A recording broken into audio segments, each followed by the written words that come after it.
Hi, it's Erik and welcome to the Correspondence Corner this week. We know it's high school hockey season back in Minnesota with the tournaments going on. I participated in a congressional hockey game just this week, bringing together members on both sides of the aisle. We actually had some Canadian members of Parliament that played as well, to join together to raise money for some great causes, especially for some of our wounded warriors, some who played with us in the game. Also had some Minnesotans who came to visit this week for a Minnesota Bike Summit, some that represented the Great Lakes, like Great Lake Superior and Lake Michigan, and others to talk about Asian carp and some of those invasive species and what we can do to stop it, as well as members of the VFW that took the time to stop by our office. We're going to jump into our questions though. The first comes from Dolores in Minnetonka, and she wrote in. Dolores says, Congressman, please do everything you can to increase the amount of propane that is available here in Minnesota. The recent shortage has sent prices soaring, and there seems to be no end in sight. Please do what you can to increase supplies and allow propane to get to us in Minnesota. Thanks, Dolores. Actually, this week in the House, we passed legislation to make sure that propane and other sources of home heating resources are available to some of the areas in the country that have been struck with a pretty tough winter.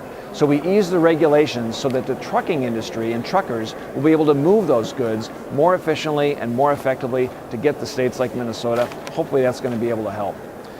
We also heard from Steve in Coon Rapids, who sent me an email. And Steve says, as your constituent, I'm particularly concerned about the state of conservation in America.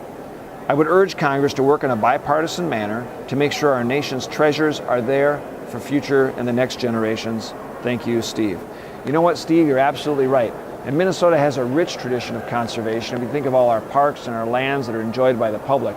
This week also in the House, we passed legislation, again with bipartisan support. One initiative protects an additional 32,000 acres of lakeshore in Lake Michigan in the Sleeping Bear Dunes area. That's a good protection movement for conservation.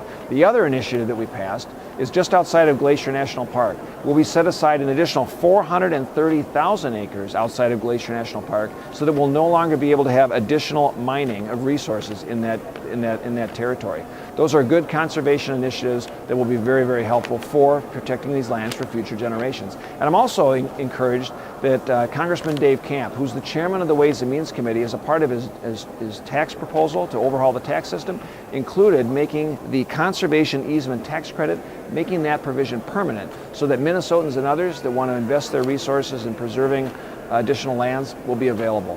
I want to thank all of you for taking the time to join the conversation. Send in your thoughts, your ideas, or your questions on my website at paulsen.house.gov, or of course you can reach me on Twitter or Facebook, and have a great weekend.